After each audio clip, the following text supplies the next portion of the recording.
for obvious reasons. But listen, he's a little busy preparing for the big game, but he did agree to pop over. That's right. We managed to get him on the horn. Please welcome my little brother, Trav. We got him for a little chat.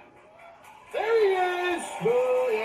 Jason, finally got to get on late night with Jason Kelce. Yeah, baby. Yeah, you know it. That sounds so weird. It does feel weird, doesn't it? Yeah. Well, listen, that hoodie kind of looks like it's camo. It blends it right in with the marble in the background. Yeah, I'm just gonna be sneaky. Oh, you know I'm flanking all day, baby. Yeah. I'm flanking Philly in every way possible. No, get out of here. Listen, let's be honest. If you guys would have lost, would you be here right now? Would you be here at the show? 100%, yeah. Damn it. Josh, why'd you have to ruin this? Don't blame Josh. Don't blame Josh. That played his tail off. He played his tail off. Yep. Well, who do I blame? The officials? What? Good maneuver. Good segue. Thought it was fair. Yeah, you did? Sure. Yeah, you and nobody else. All right. Listen, you're in front of a Philadelphia crowd right now. Is there anything you'd like to say to the fans of Philadelphia? Go Birds, baby. You don't mean that. No, you know, I'm a Jason Kelce fanatic, dude. I love that guy, man. I still got all the game green from your guys' Super Bowls and your run in Philly, man. I still got some Philly pride, man. I'm wishing the best for those guys, but you know, it's go Birds. Yeah, there's absolutely no chance you mean that. No. Yeah. I know you guys are going for your three-peat, but every team is different. How is this year's Chiefs team different than the last two? Man, that's a good question. You know, this team still feels hungry. It feels new, almost. We got a lot of new players, got a lot of different faces from the previous two Super Bowl runs, and it's really a different identity on the offensive side for sure. The defensive side has been pretty stout and a lot of familiar faces over there, but I think it's just a new like mindset on the offensive side. Yeah. I think all of that being said, it's just you know, it's a new journey, man. Yeah. Well, it's just 2 years ago you faced the Eagles in Super Bowl 57. What have you seen that's different about this Eagles team this time around? You know, they really they beefed up front at position. Yeah. Shout out to Cam Jurgens. You know, it was like they kind of went down from the tackles to the guards to the center. Yeah, we get it. The last time I saw them, but now it's like, man, straight across the board. They're pretty big and beefy, man. Yeah, they look good. I'm glad you brought that up. All right, very important question. Are you calling the coin toss? I can neither confirm nor deny this, Jason. Yeah. Well, can you confirm or deny what you will or will not be called? I think it's going to be heads or tails. Okay, thank you. It won't land on its side? No, I'm not going to.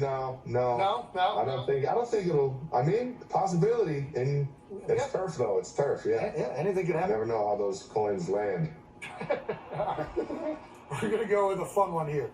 If you could change bodies with any teammate, who would it be? Switch bodies? Freaky Friday. If you could Freaky Friday anyone on your team, who would it be?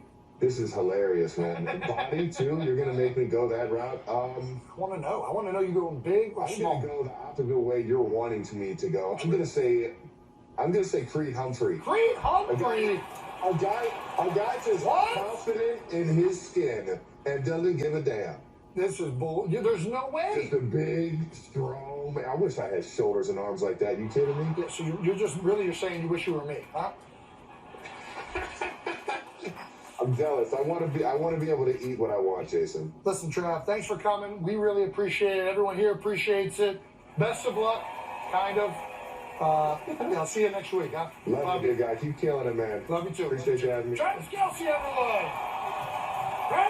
Travis Kelce has apologized to girlfriend Taylor Swift for skipping one of the pop star's most important events. After she attended Travis' AFC Championship celebration at Arrowhead, there will be no Travis at the 2025 Grammy Awards with Taylor Swift, but it's for a good reason: the Super Bowl.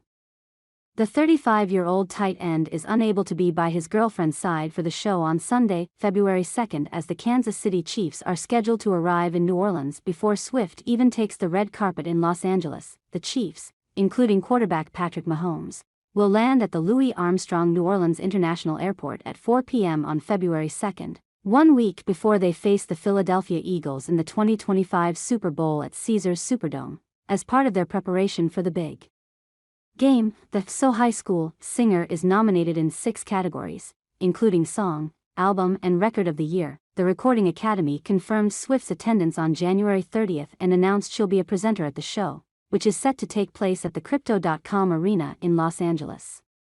Are you ready for it?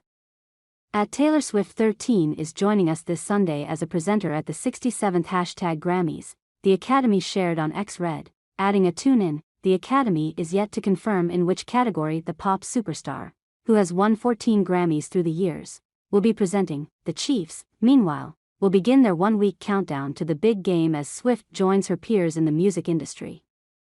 If Kelce, Mahomes, and the Chiefs win on February 9th, they'll become the first team in NFL history to win 3 consecutive Super Bowls. Swift will likely support Kelce at the Super Bowl in New Orleans, as she did for their last 2 playoff games after the Chiefs defeated the Buffalo Bills in the AFC Championship on January 26 to clinch their spot in the Super Bowl. Swift celebrated with Kelce on the field, telling him she was so proud and showering him with sweet hugs and kisses.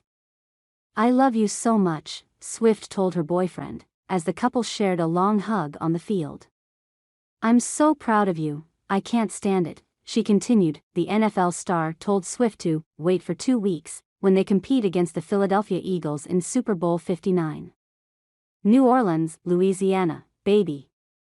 Meanwhile, Swift is embarking on some renovations at her Rhode Island mansion but is also considering buying a place with Kelce in the Kansas City area. When they have time, they want to look at real estate, a source told the magazine. The couple has talked about exploring buying a home together. Swift has become a regular figure in team circles, although she appeared at fewer Chiefs games in 2024 as she continued her Eras tour. With that now over, she was seen at Sunday's AFC Championship win over the Buffalo Bills and is once again expected to be on hand when the Chiefs play in Super Bowl 59 on February 9th in New Orleans.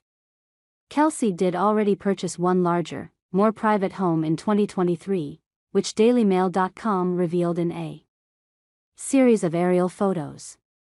The $6 million mansion is a departure from his previous home, which was smaller and didn't offer much privacy. His new home is in Leawood, Kansas, about a 20-minute drive from Arrowhead Stadium in Kansas City, Missouri.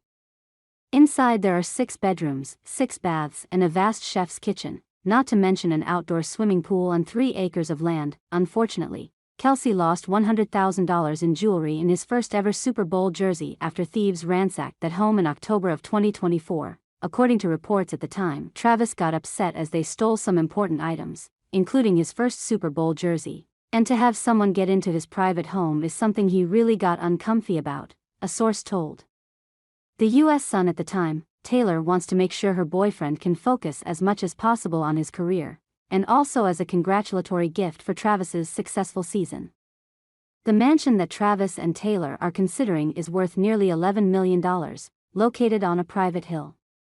With a lot of trees, a large golf course and 3-meter-high fences around it, it will be a place to protect the couple's love nest, with a complex security system and 24-hour guards, away from the prying eyes of gangs. In addition to Travis focusing on the Chiefs' Super Bowl goal after defeating the Bills in the AFC Finals, Travis also excited fans of pop star Taylor last week. He has revealed that Taylor Swift listens to his and brother Jason's New Heights podcast every week. The Kansas City Chiefs star made the admission on Wednesday's episode that his famous girlfriend tunes in all the time. "She listens every week," Kelce told intern Brandon, real name Brandon Borders, who was describing meeting Taylor at last week's AFC Championship game. Borders explained how he had a long conversation with the Grammy Award-winning singer at the Chiefs' victory over the Buffalo Bills. Brandon continued, "We had a long conversation with her. She was very complimentary of the show. She gave us some creative compliments and it was like, let me be clear, you, Kelce brothers, can't tell me for the rest of my ing life. I am going to be obnoxious like, do you know who you're talking to?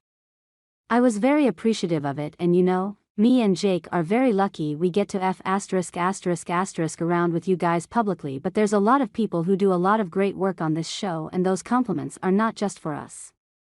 They're for everybody, so when somebody of that creative caliber pays you a compliment, you're kind of like, oh f******, and, again, I'm going to be a complete narcissist from now on. Talking about meeting Swift, Brandon said. We walked in the door, and, I'll give this away, she said our names immediately.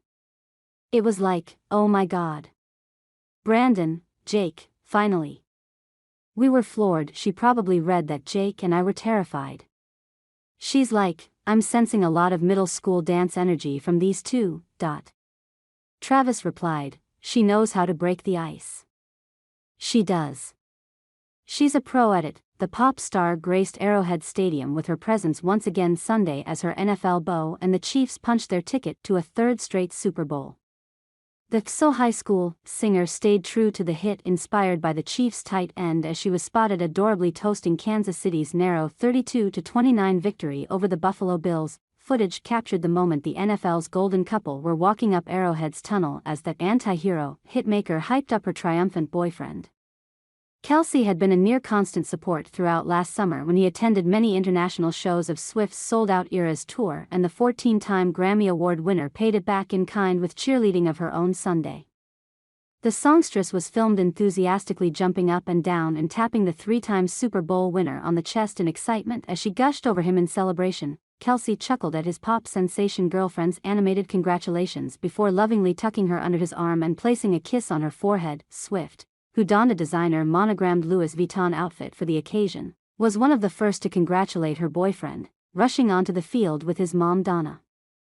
To give him a hug after dashing to the field, Swift was smiling and nodding in approval as Kelce shouted, "Never satisfied, baby," and then sang a line from Get Down Tonight by KC and the Sunshine Band. Once he stood down off the podium, the couple shared a passionate kiss in front of hundreds of cameras before linking arms and walking back to the locker room together. On their way, Swift gave Chiefs coach Andy Reid a big hug. The result moved the Chiefs one step away from an unprecedented Super Bowl three-peat. Kansas City will look to achieve a feat no NFL team has accomplished before on February 9th. While Dan Blandino, the former head of NFL referees, has astonishingly revealed how his own brother thinks there is a conspiracy where officials continue to rig games. It comes amid ongoing claims from fans that officials have tried to get the Chiefs back to the Super Bowl as Andy Reid's team pursue an unprecedented three-peat. Chiefs quarterback Patrick Mahomes benefited from some questionable calls in the recent playoff win over Houston Texans, which sparked outrage led by Dave Portnoy. Now, speaking on the DA show on Sirius, Blandino said, "Look, the Chiefs have gotten the benefit of calls, right? But good teams make their own breaks. You think about the Patriots, my brother, who is convinced the league is rigged, that is convinced that I signed an NDA, non-disclosure agreement, when I left the league office that I cannot tell anybody that it's rigged because I was head of officiating. We grew up in the same household, by the way." He added that he has unsuccessfully tried to convince his brother he is wrong, saying, "I said, listen, there's no conspiracy. There's too many variables, there's too much going on. To me, it's the hardest sport. When you think about football, with 7 different officials, to say, okay, I'm going to rig this game, or if the game is rigged from the league office down. The officials are just trying to get it right, and you can't tell me the Chiefs have made 7 straight AFC championship games, they're going to play for the three-peat, they're going to play in 4 Super Bowls in 6 years. That it's just because of the officiating." But does he think the Chiefs have benefited from some questionable calls? "They're a good team, and they make their own breaks," he answered. Yes, have they gotten the benefit of calls? Sure. Other teams get benefit of calls. I just think right now the narrative is so out there that anytime any close call goes for the Chiefs it's, oh, here we go again, and I'm sure Super Bowl Sunday, we're going to hear it for the next 2 weeks. The Chiefs face the Philadelphia Eagles in the Super Bowl in New Orleans on February 9th. Speaking after the Texans win, Chiefs quarterback Mahomes dismissed suggestions officials favor the Chiefs. "I've kind of learned that no matter what happens during the game, that something's going to come out about it if you win and you continue to win, so I don't really pay attention to it," he said. "I've been on both sides of it as far as how I felt the calls were made, but at the end of the day, man, Those guys are doing their best to make the best calls and keep it to where the players are making the plays in the game. That's what decides the outcome. And obviously there was a call here or there that people didn't agree with, but at the same time, I think there was a lot of other plays that really decided the outcome of that football game.